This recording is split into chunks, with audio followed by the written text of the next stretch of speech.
Good morning everyone, আশা করি প্রত্যেকে অনেক ভালো আছো, সুস্থ আছো। আবারও একটা ব্লগ নিয়ে চলে এসেছি। তো সত্যিই তোমাদের আজকে কিছু একটা দৃশ্য দেখাবো।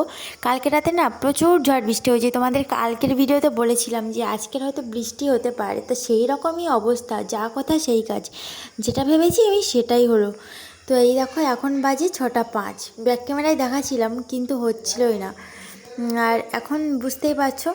আর উঠেই গেছি পুরো 5টার সময় উঠে, রান্নাবান্না তো করা হয়ে গেছে আমার অলরেডি। আর তারপর ব্লগটা স্টার্ট করছি। আর আমার মেয়ে এখনও পর্যন্ত ঘুমোচ্ছে, ওর বাবা সবে উঠলো। আর ভীষণ ঝড় বৃষ্টি হয়েছে রাতে, তার জন্য রান্নাবান্নার খাওয়া দাওয়া রাতে ভীষণ প্রবলেম হয়েছিল, কারণ কারেন্ট চলে গেছিলো আর তা বাদেও লাইট জ্বেলে ভাত খেতে হয়েছিল। ভীষণ সমস্যাকর একটা জিনিস। আর আজকে সকালে দেখো ওকে একটা মাছের ঝোল বানিয়ে দিয়েছি, কলা আর আলু দিয়ে, কাঁচকলা আর আলু আর মাছ, ঠিক আছে। আর এখানে হচ্ছে উচ্ছে আলু ভাজা। এই দুটো তরকারি করে দিচ্ছি যতটা পারছি গরমের সময় বলে, না হলে এটা যদি শীতকাল হতো না প্রচণ্ড সমস্যার মধ্যে পড়তাম। কারণ শীতকালে তো এমনি জানোই সময় খুব কম, দিন মানেই শেষ তাড়াতাড়ি করেই।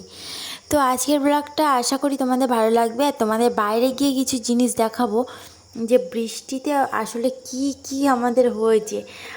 সত্যি কথা বলতে কি বলো তো, এখানে এতটাই একটু নিচু মতো জায়গা রয়েছে, তার মধ্যে আমাদের বাড়িটাও পড়ে, মানে বৃষ্টি হলেই জলটা জমে যায় জাস্ট বাড়ির সামনেই। এই যে দেখতে পাচ্ছ এই জায়গাগুলো সব জমে যায়।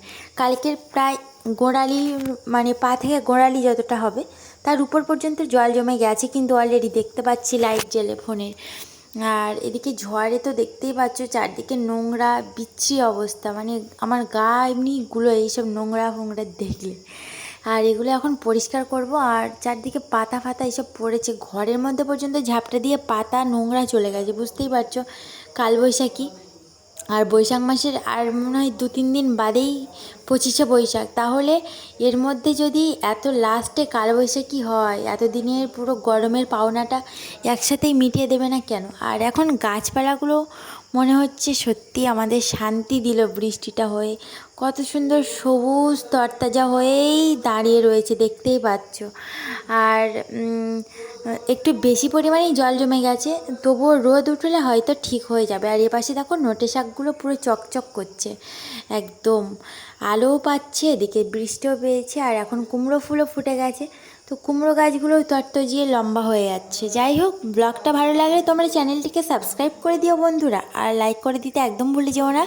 তবে পাশে থেকো, সবাই সবারই পাশে থাকার জন্য ইউটিউবে আসা সবাই, তাই না? এই একটা প্ল্যাটফর্ম এমনই, সবাই মানে সবাইকে সাপোর্ট করা দরকার। এই দেখো আকাশের অবস্থাটা, পুরো চারদিকেই সাদা সাদা মেঘে পুরো জমে গেছে, মানে এখনও ঠিকঠাক রোদটা ওঠেনি, কারণ আজকেও বৃষ্টি হতে পারে। দূরের দিকে কোথাও একটা মেঘ ডাকছে, গর্জন শোনা যাচ্ছে।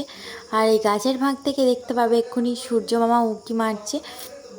তো এদিকটা ভীষণ মেঘ হয়েছিল কালকে রাতে, তো সারা রাতটাই প্রায় 2-2-2:30 পর্যন্ত বিদ্যুৎ চমকেছে। আর এই দেখো ঘরের পাশ থেকে সূর্য উঁকি মারছে। এবার আজকের হয়তো বৃষ্টি হতে পারে, না হতে পারে জানি না, সেটা কখন ওয়েদার আবার খারাপ হয়ে যাবে তখনই সেরকম শুরু হবে সিচুয়েশান। আর এরই মধ্যে দেখে একটা ব্যাঙ পুরো দাঁড়িয়ে রয়েছে, মানে চারদিকেই সোনা ব্যাঙের ছোড়াছড়ি এখন, ঠিক আছে। আর চারদিকে ব্যাঙের কোলাহল শোনা যাচ্ছে, ওরা বর্ষার আনন্দে তো গান গাইবেই। তো তোমরা যারা যারা ব্যাঙের ডাক শোনোনি একটু শ্রবণ করো কেমন লাগে।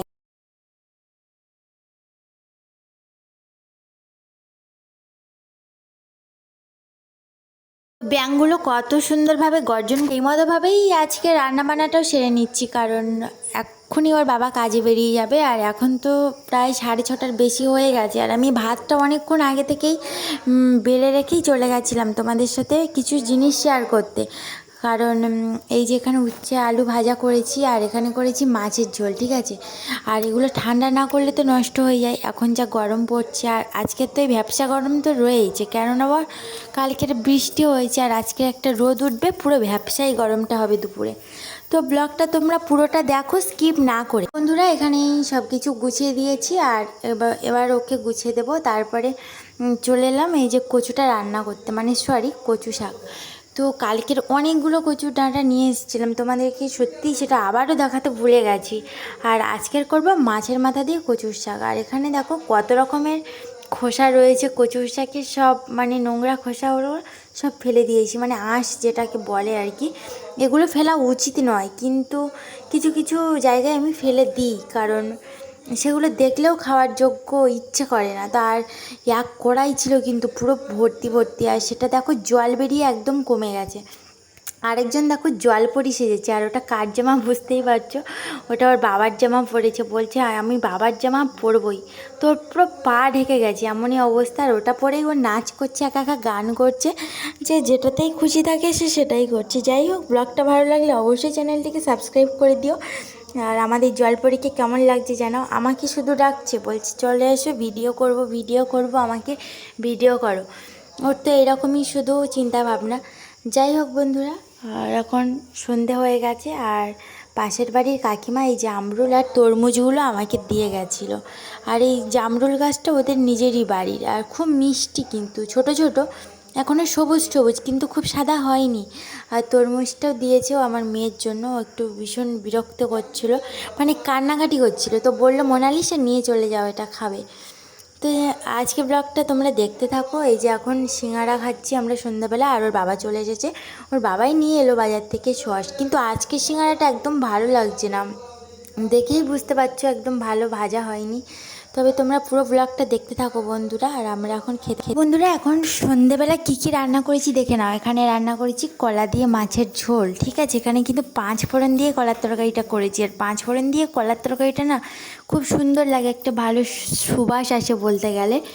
আর আর দুপুরের কচু শাকের তরকারি ছিল, তো সেটাই একটু ভালো করে নেড়ে চেড়ে ভেজে নিয়েছি, ঠিক আছে। এই দেখো পুরো একদম আঠা আঠা করে নিয়েছি, আর এতে একদম, আর কচুর শাক মানেই জানো একটু আধটু জল বের হবেই, তবুও সেটা আমি ভালো করে অনেকক্ষণ গ্যাসে বসিয়ে বসিয়ে ফ্লেম দিয়ে করে নিয়েছি। আর ভাত হয়েই আছে, আর গরম গরম ভাত, তো এবার আমরা খেয়ে নেবো। আর এখন বেজে গেছে অলরেডি 8:30। আবার ওর বাবা সকালে উঠে তো কাজে যেতে হবে, আবার আমারও তো উঠে রান্না বান্নার জন্য তোড়জোড় লাগতে হবে, তাই না? তাই ঝটপট আর দেরি করব না। তবে তার আগেই তোমাদের ব্লগটা শেয়ার করতে চাই। তোমাদের যদি ভিডিওটা ভালো লেগে থাকে অবশ্যই চ্যানেলটিকে সাবস্ক্রাইব করে দিও। আর সত্যি কথা বলতে কি, বাজার থেকে কী কী সবজি নিয়ে এসছে দেখো। এখন নিয়ে এসছে বরবটিগুলো, আর বেশ মোটা মোটা, দেখে মনে হচ্ছে লাফাই লাফাই, মানেই তো হচ্ছে হাইব্রিড বরবটি যেটা বলে, সেটাকে লাফা বলি আমরা, বাজারেও সেটা বলা। তো এই বরবটিগুলো আদৌ পাকা কেমন সে কালকে খাবো যখন বুঝতে পারবো। তো আজকের ব্লগটা এই পর্যন্ত, দেখা হচ্ছে কালকের ভিডিওতে। কেমন লাগলো জানাও বন্ধুরা।